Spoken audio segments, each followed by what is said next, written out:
Fíjense, me toca hablar de la parte a partir de la cual conocimos a Chávez. Su vida en esta fase está ligada a la vida de nosotros. Y por eso, seguramente, son unos flashes, porque en una hora y pico no se puede dar un análisis profundo de cómo ha sido la vida de Chávez, su visión de la geopolítica. Para eso está todo el seminario. Así lo vamos a hacer, ¿no? Y a través de cómo todos nosotros, creo que ese sería como el hilo conductor, veíamos a Chávez y nos iba sorprendiendo. Nos sorprendió el 4 de febrero. No sé si se ve bien la fotografía, pero es así. En estas condiciones estamos, ¿no? Como es que por ahora sabíamos, algunos sabían, otros nos sorprendió absolutamente, ¿no? Y en todo caso, muy poquitos conocían al personaje, aquella gallardía, aquella honestidad intelectual, aquella fuerza moral, aquel asumir la responsabilidad, aquellas dotes de mando, donde decía, paren las operaciones, es hora de entregarse. La dignidad que asombró y cautivó al pueblo venezolano, a todos nosotros. Quedamos desde ese momento prendados de ese ser humano, ¿no? Y después lo vimos allá en Yare, y estamos pendientes. ¿Habrá algún intento por rescatarlo? Lo vimos después, el 27 de noviembre. Las circunstancias políticas llevaron a Caldera a darse cuenta que era mejor. Yo creo que fue un poquito inocente allí, ¿no? Es decir, conmigo en el poder y unos años por delante, lo saco, lo devuelvo a la vida pacífica y lo neutralizo. Porque mientras lo tenga preso, este es un preso de esos que se multiplican, que crecen. Se está convirtiendo en algo que va a estallar, a salirse de ya. Entonces decide liberarnos, ¿no? Pensando que la fuerza política del Estado, la libertad, lo iban a poder manejar mejor, que convertido ahí como un prisionero en el mito, y lo sacan, ¿no?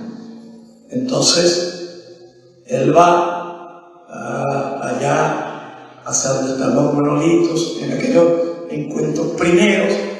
La empieza a rodear la gente, multitud de pueblo, y eso se convierte en una cosa, en una efervescencia que parecía que no tenía límites. Eran miles de personas que lo buscaban, que lo querían ver, y lo iban haciendo. Y él allí hizo una declaración muy importante. Yo creo que es fundamental, marcaba un rumbo.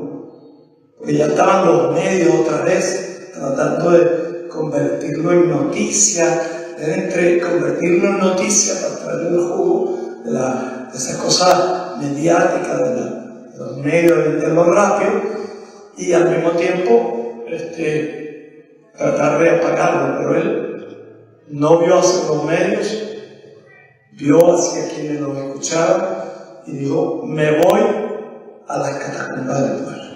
Me voy allá al pueblo. Ahora que ya el pueblo me conoce, yo seguro pensaré, yo conozco al pueblo, he estado siempre en el pueblo, pero ahora voy a conversar con él en todas partes. Y efectivamente estuvo años recorriendo el país. Yo militaba en la causa R y estaba en esa especie de forcejeo por el liderazgo, porque había personas en la causa R que estaban absolutamente metidas en el proyecto, pero era un forcejeo por quién iba a ser el líder. Históricamente, procesos como estos necesitan que el liderazgo se clarifique. Hubo gente que se dedicó a seguirlo, pero bueno, en ese trabajo como humilde, de hormiguita, no se cansaba, iba a todas partes, ¿no? Ahí estaba Nicolás, otros compañeros, cuando él decidió ir a La Habana. hubo una invitación, creo que a través de Eusebio Leal, no sé muy bien, y entonces fue y iba a dar una charla allí, y resulta que cuando baja del avión estaba Fidel, y ahí empezó, eso no lo podemos obviar como un hito histórico, porque allí empezó no solo una relación entre dos revoluciones, una que iban a ser, pero que estaba en gestación, y otra ya que tenía décadas de lucha, sino sobre todo una relación entre los grandes comandantes y una relación entre seres humanos extraordinarios, ¿verdad? Como alguien decía, el gran líder del siglo XX, el gran comandante del siglo XX y el gran comandante del siglo XXI. Este es un momento importante que todos lo vivimos. Ustedes van a ver que yo lo que traigo aquí es lo que todos fuimos viviendo en estos 20, desde el año 92, ya 23 años, ¿no? Después crea el MBR, lo decide irse a elecciones, o quiere, está pensando en irse a elecciones, y hace con esa inteligencia como MBR, y lo decía Nelson hace rato, como con esa agudeza se mantiene MPR, pero con otro significado que es el movimiento Quinta República, ¿no? Y decide después de un proceso interno de discusiones muy fuertes, decide emprender el camino pacífico para la toma del poder. Todos sabíamos que eso era una aventura, históricamente una aventura, tal vez más grande y más riesgosa que la del 4 de febrero.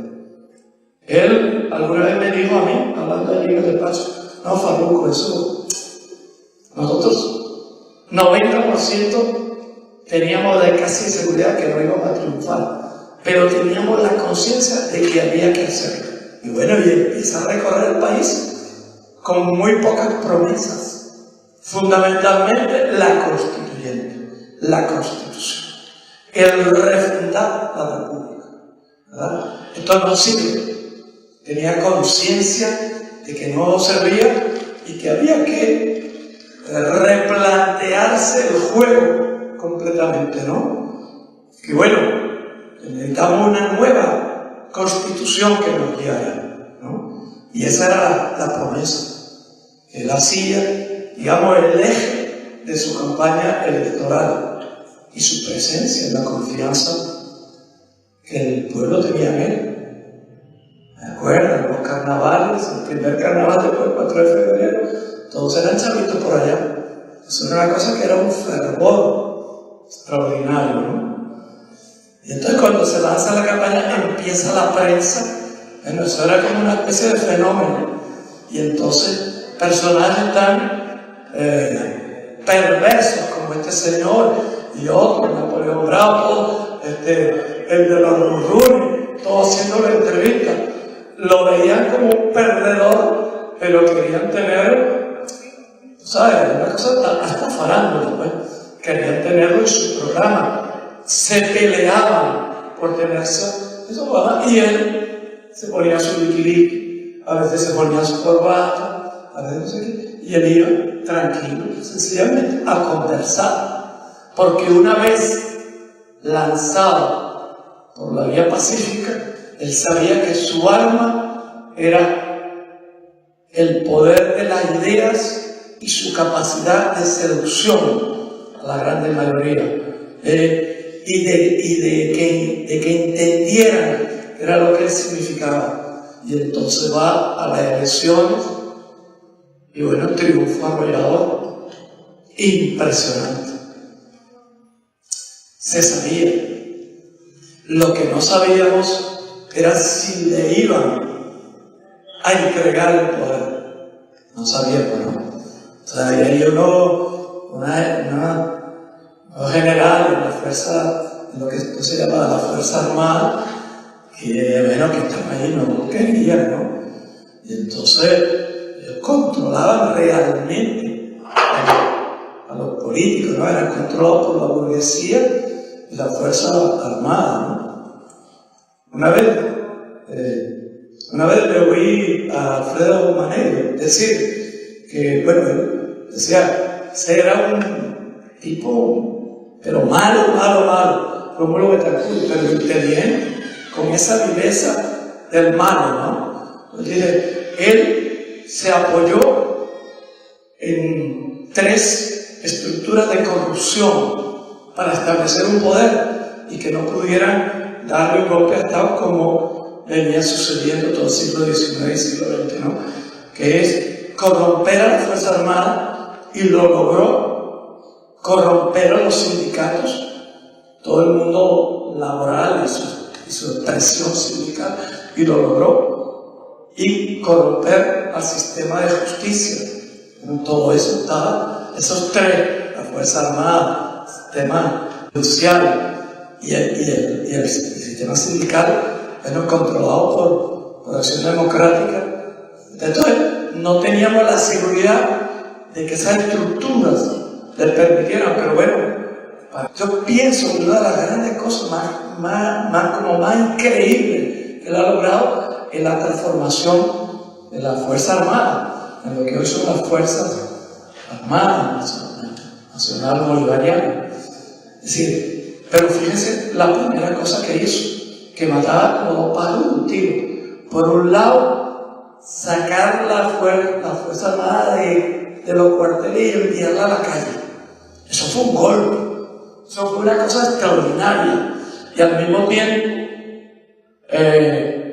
llamar la primera campanada de lo que significaba la deuda social que él asumía y la sensibilidad del poder revolucionario ante ese grave problema heredado, ¿no? Que conocemos, ¿no? Hambre, miseria, desempleo, exclusión. Y él dijo, la Fuerza Armada sale a la calle, deja los cuarteles.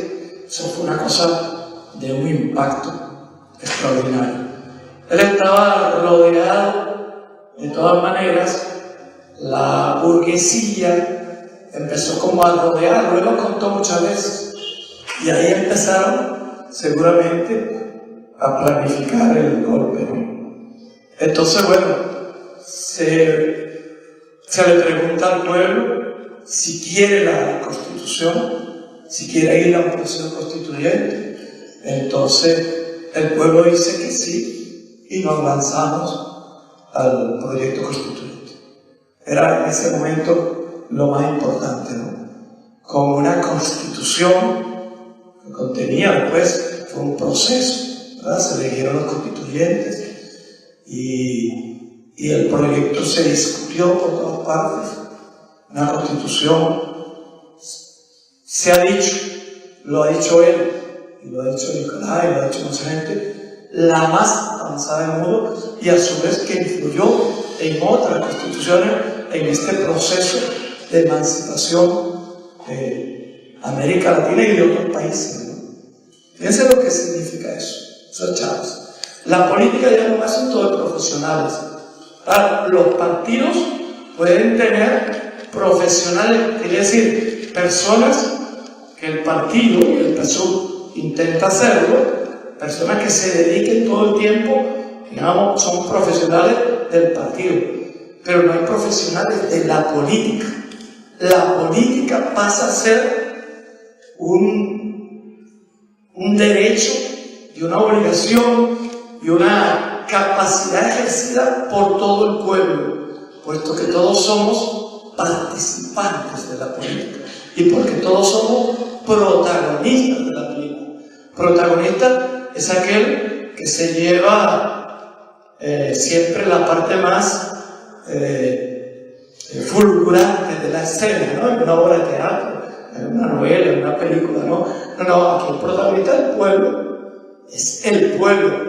Por lo tanto, todos somos políticos, todos somos protagonistas. Y tiene cosas, por ejemplo, como el tema de la inclusión y todo. Recordar nada más estas pinceladas, ¿no? ¿Verdad? el tema de la sacar a la luz las culturas oprimidas, las culturas marginadas, ¿no? Nuestros pueblos originarios, las comunidades afrodescendientes, toda esa riqueza, ¿no? Y empieza a dibujarse. Todavía no, pero uno empieza a intuir que hay cosas que nos van a conducir al poder popular. Después tiene un momento también que es como muy importante, que es 23 de mayo, aparece el primer aló presidente, que es radial. Y yo lo señalo porque Chávez, comunicador, es una especie de si uno tuviera que decir 3 o 4 cosas de Chávez, esa no, desde nuestra experiencia, que vivimos con él estos 23 años, y digo 23 años porque seguimos viviendo con él hasta el sol de hoy. Entonces, la parte esa comunicacional, que él entraba, se metía en nuestras casas, el aló presidente, que arranca con un programa de radio. A veces él aparecía muy poquito, estaba Juan Barreto, estaba Freddy Balsamo, pero él se fue, digamos, dándose cuenta de la capacidad que tenía de ejercer desde allí algo que fue fundamental en su liderazgo, en el liderazgo de la revolución, que es la pedagogía política en profundidad. No había tema que él no trabajara, no había problema, por muy complicado que fuera, del cual no nos hiciera a nosotros partícipes. No tenía secretos. Una de las cosas que nos siguió enamorando de él es que él era transparente, ¿no? Es decir, incluso muchas veces lo decía, te voy a decir algo, mira, estoy pensando tal cosa, pero vamos a madurarlo, no voy a decir nada todavía. Y al día siguiente, ¡pam!, ya lo soltaba. Eso te debe haber pasado a ti muchísimas veces. O sea, ya lo sacaba. Él no podía guardarse las cosas.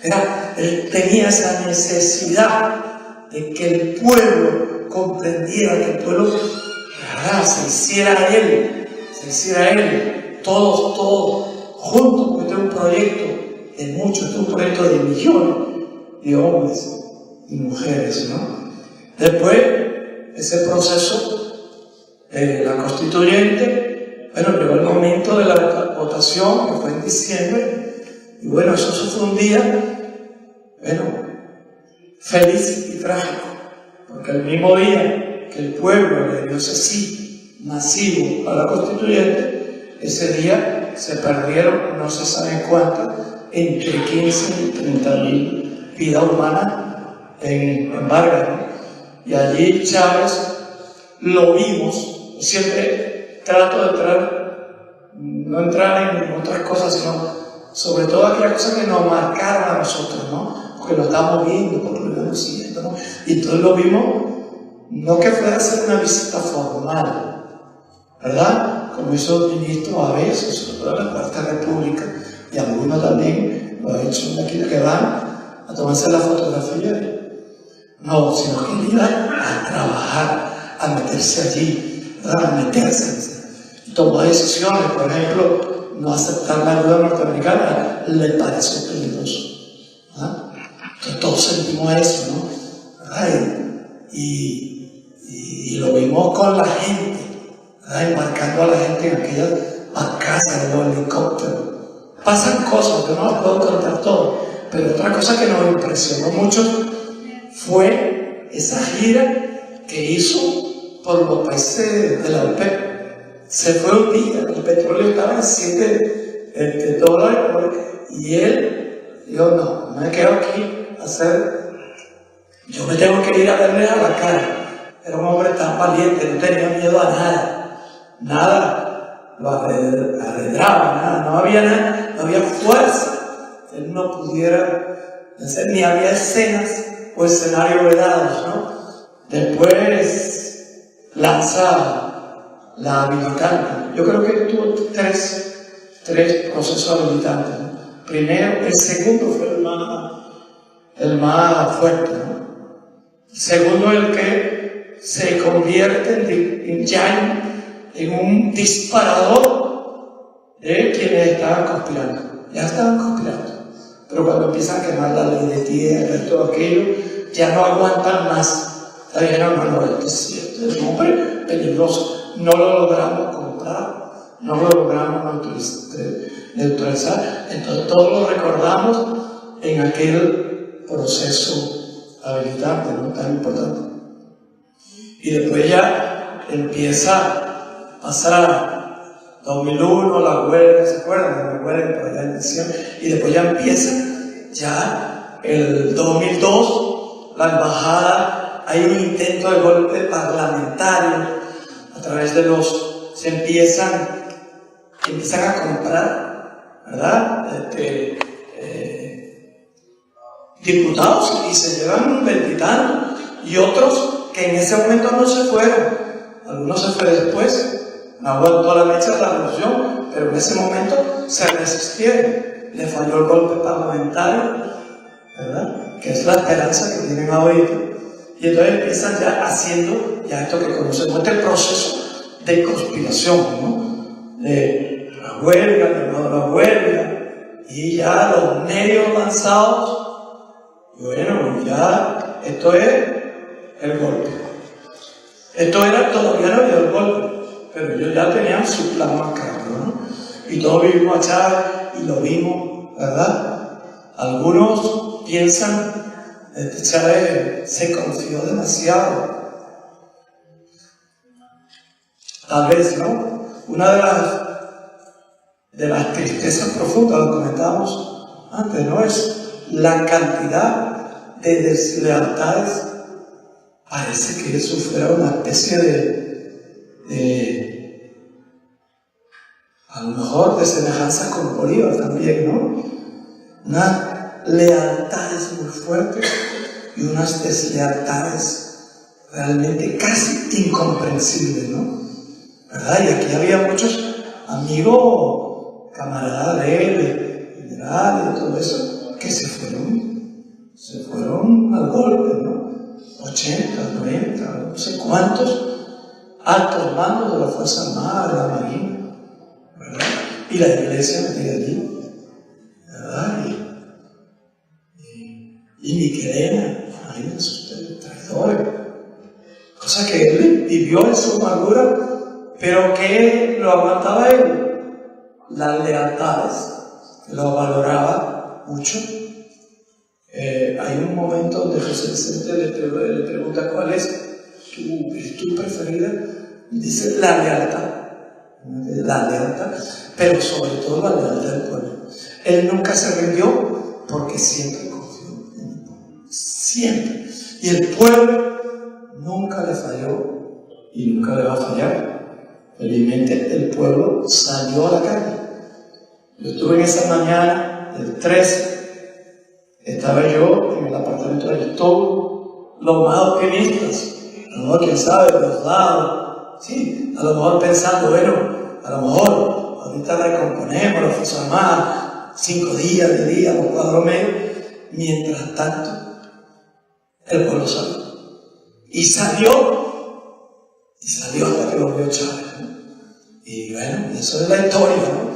Y por supuesto, estaba la Fuerza Armada, esos cuadros negros, leales, esa oficialidad, algunos generales, y algunos que después lo traicionaron, cosa que nunca, esa herida de la traición que es tan fuerte, ¿no?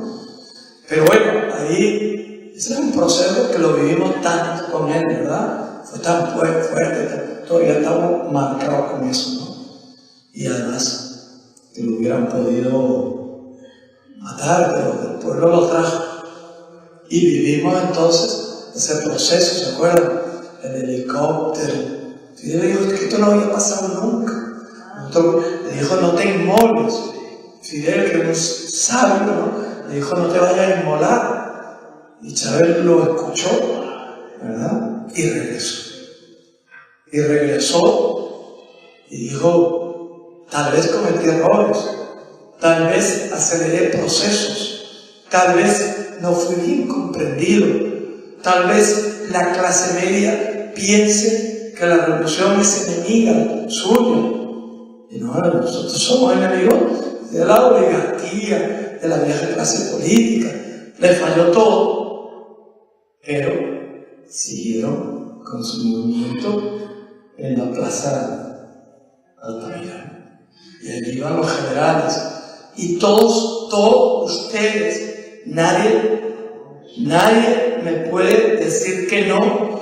Todos queríamos, Chávez, pero ¿por qué no vas allí? Chávez, ¿por qué no le tiran los tanques? ¿Por qué no los agarran presos? La gente le pedía. Todo el mundo, bueno, no había tanto Twitter, pero todo el mundo, ¿hasta cuándo, Chávez? Ya te golpearon una vez, pusimos todo esto en riesgo, ¿hasta cuándo va a aguantar? Y Chávez, que era un estratega feliz. Usted no ha visto a los pájaros cazando una palomita y se quedan quietos. Y puede estar 10 minutos, 15 minutos, ¿verdad? Quieto ahí. Chávez decía, dejemos cocinar su propia salsa. Y esa paciencia felina, hasta que, bueno, esa cosa se empezó realmente a desmoronar. Y después vino la huelga en diciembre para el petrolero. Estamos reviviendo, ¿verdad? Eso fue fuerte, ¿no? Y aquello, bueno, otra vez, Fedecámara, los sindicatos, la iglesia. Y eso no fue fácil. Los tanqueros anclados, el cerebro de PDVSA en manos de la CIA. Eso fue, ¿verdad? Ustedes todos conocemos eso, ¿no? Gente que había sido director de la CIA eran directivos de la empresa a la que le habían contratado el manejo del cerebro informático de PDVSA. O sea que eso lo tenía perfecto, ¿no? Y el pueblo allí, una vez más, la lealtad del pueblo, la lealtad, ¿verdad? Allí, ¿verdad? El sacrificio, ¿verdad? Con Chávez, bueno, esa cosa, con Chávez, como dice, con hambre de samplero, con Chávez que no importaba nada. Después ya empieza a meterse en el trabajo, bueno, lo había iniciado, ¿no? Pero después lo vimos con mucha fuerza cuando él comprendió que la estructura ministerial no le servía, que tenía que bypasearla, que era rígida, burocrática, corrupta, inoperante, ineficaz, ¿verdad? Que tenía que hacer una revolución adentro. Entonces empieza a crear otras estructuras, ¿verdad? Que son las misiones, ¿no? La misión Barrio Adentro, que la monta con Fidel, ¿no? Entonces, pongo esta foto como un símbolo para no detenernos, porque si no podríamos estar aquí esta hora y pico que tenemos que estar, si no terminaríamos, ¿no?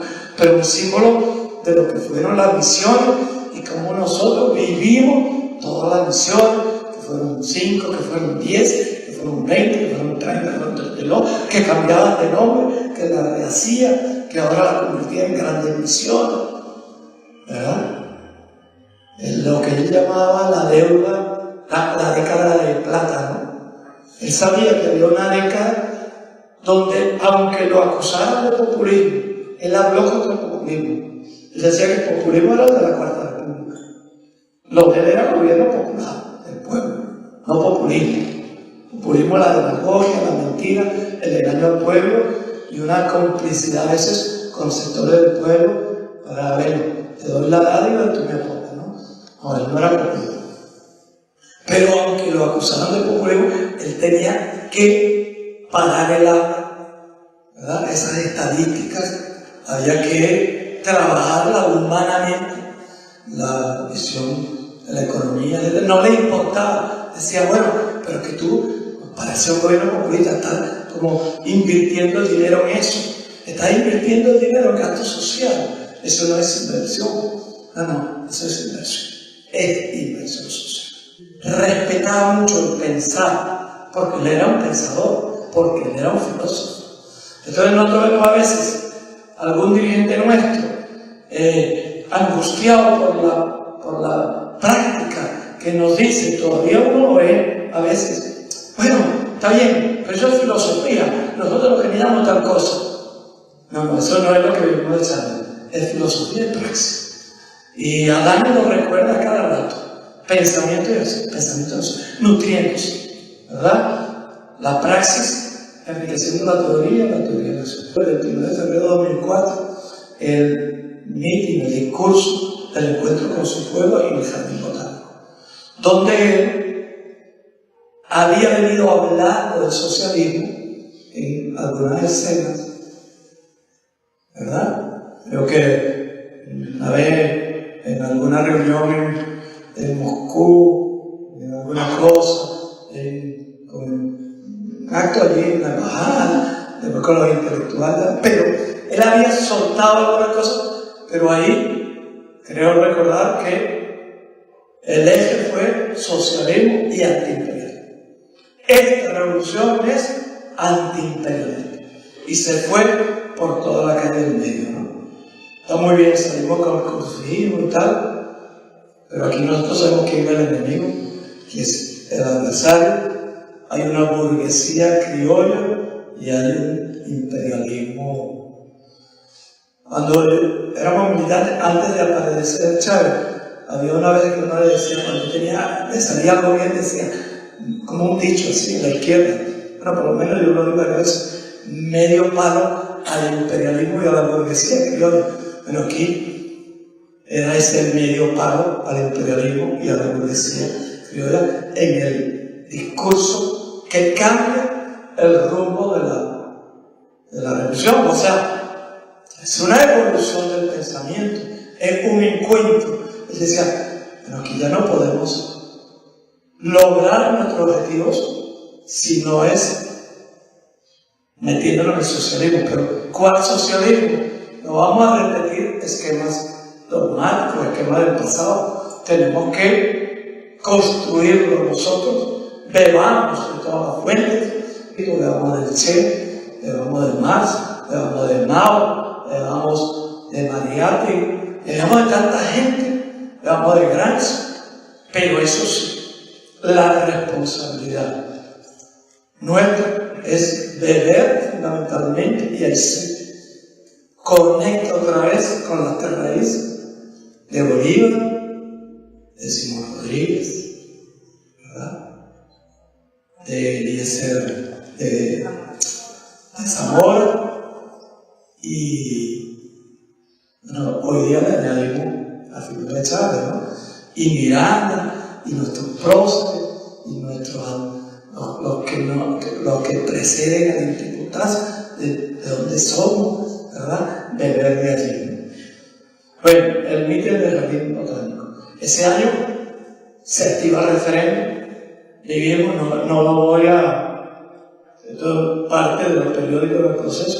Total, que él dice, algunos le aconsejaban, ¿no? Las firmas son chivas, él dice, yo asumo, ¿verdad? Y voy. ¿A quién era aconsejado? De su equipo cercano. No, yo asumo. Él sabía que, y lo decía muchas veces, que hay que ir al encuentro de la tormenta. A veces provocar la crisis. Es una lección de Chávez, ¿no? No hay forma de evitar ciertas cosas. Y él es una cosa genial. Otra vez nos emocionó y nos puso a cantar a todos Florentino y el Diablo. Entonces nos metió a todos, Florentino y el Diablo. La eterna lucha de la luz y las tinieblas, ¿verdad? Sí. El mal y el bien, el pueblo y la burguesía, ¿verdad? La fuerza explotadora, ¿no? La fuerza de la emancipación contra la fuerza de la opresión. Y lo simbolizó. Es una cosa, es que Chávez era un genio. Porque tenía todas las cosas, pero además era un genio. No solo de la política, era un genio de todo. Es una persona que es como asombroso. Porque bueno, estratega militar, es natural. Pero tantas cosas, ¿no? Y entonces, bueno, y no le servían jefe de campaña, y no le servía un ministro de comunicación. La campaña la concedía y fíjense esto, prodigioso, ¿cómo no recordarlo? En esta especie de ráfaga rápida, ¿no? Entonces, bueno, después el alba, y después lanza Petrocaribe. Ya lo conocemos tanto que yo lo único que hago es tocar, digamos, como recordatorio de la visión de la geopolítica, ¿no? Y después, como no recordar esa batalla, digamos, la batalla del Alca, ¿no? En Mar del Plata, donde parece que hubo una batalla, yo no sé mucho de historia, una batalla de la historia, de la batalla del Mar del Plata, de la batalla contemporánea de Mar del Plata, ¿no? Y ahí están, donde se derrotó, o sea, la gran derrota al imperio. Y después, ¿cómo olvidarnos de Chávez? Para que lo vivimos todo, ¿no? Nos emocionaba, nos sorprendía, nos asombraba por la inteligencia, ¿verdad? Y le daba de nuevo la lección al mundo, ¿no? Aquí huele a sufrir, ¿verdad? Aquí estuvo el diablo, ¿verdad? Y después se alcanza hasta que la UNESCO que culmina la misión Robinson, esa etapa con el programa ese Yo Sí Puedo, y la UNESCO declara a Venezuela con sus mediciones, que son rigurosas, territorio libre de analfabetismo. También por esas cosas de la casualidad yo estoy aquí, pero también casualidad, ¿no? Pero formaba parte de la comisión, ¿no? Y después viene tiene que ir elecciones, ¿no? Del año 2000 al 2006 tenía la segunda posibilidad, la primera no contaba, y en términos constitucionales, esta era la última posibilidad que él tenía de ser electo presidente, ¿no? Se lanza y, por supuesto, contundente victoria, ¿no? Llegó a la conclusión de que la fuerza de la revolución necesitaba tener un partido unido, no un partido único. No, en libertad hay una democracia plena, incluso en los términos de la democracia representativa, lo que le añade otras cosas, pero que no está negado el libre juego de los partidos. Entonces no es un partido único, un partido unido. Lamentablemente hubo fuerzas de revolución que, por razones válidas para cada quien, no decidieron tomar ese paso, ¿no? Algunos que estábamos militando en un partido en ese momento, pues nos fuimos y nos unimos allá, ¿no? Bueno, eso fue muy importante. Es el partido unido, pero fíjense cómo es la vida y la historia, que en estas elecciones vamos con la unidad perfecta, con el pueblo patriótico.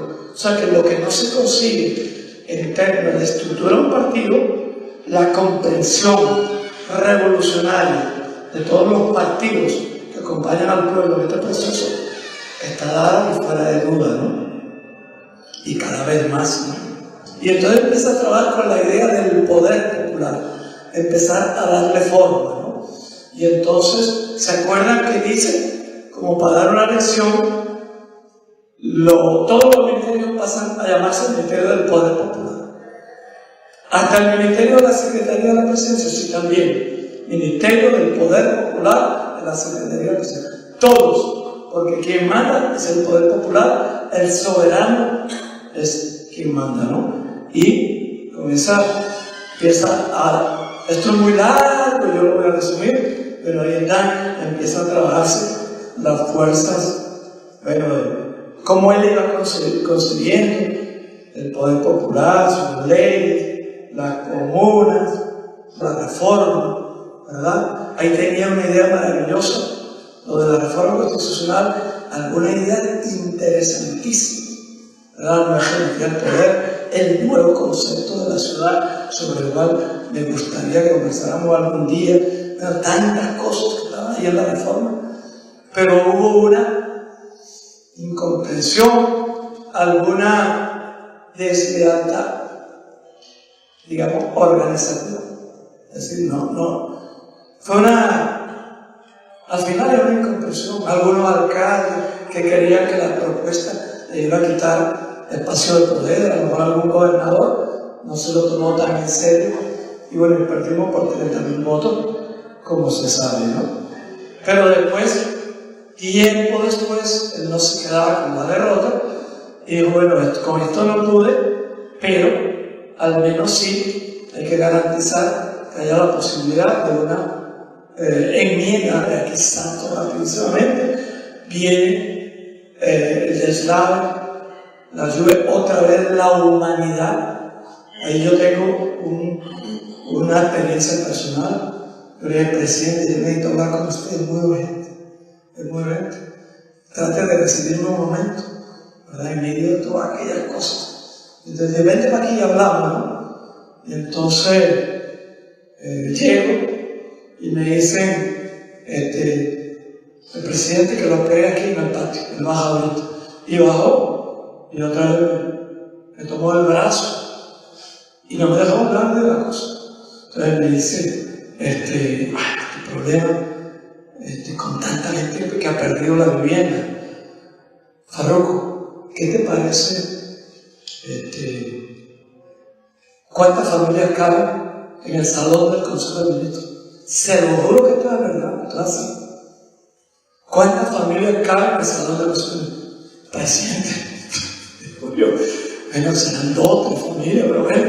Y dice, nosotros tenemos que dar refugiar a esta familia donde podamos. Aquí en el palacio, vamos a entonces llama a los decanos, nos vamos debajo de la Plaza Bicentenario, que es donde estaba una habitación de la seguridad, la recorremos y él empieza la instrucción para que esas habitaciones se habiliten, ¿verdad? Y bueno, y empieza todo ese proceso que sabemos, ¿verdad?, de los refugiados en los ministerios, en los museos, en las escuelas, visitando los sitios, una cosa maravillosa, ¿no? Y después arranca la gran misión que la venía pensando, la gran misión.